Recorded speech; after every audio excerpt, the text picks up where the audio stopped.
बजाला राजा तो बोले,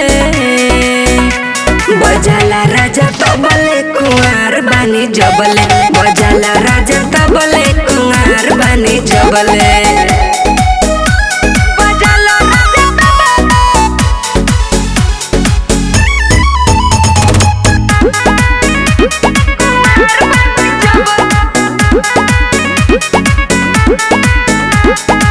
भैला पे शादी न मिली आजादी, भतरे खपई जवानी के परसादी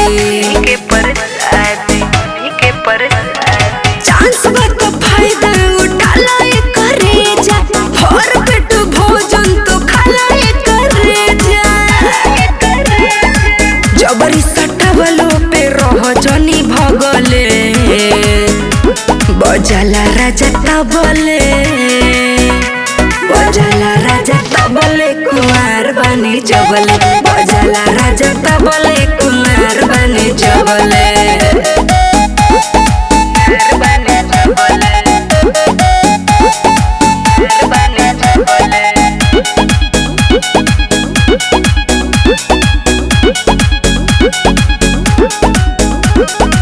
फायदा उठाला कोनो बचे न दोष हो, बाद में तनिको न होके अफसोस हो।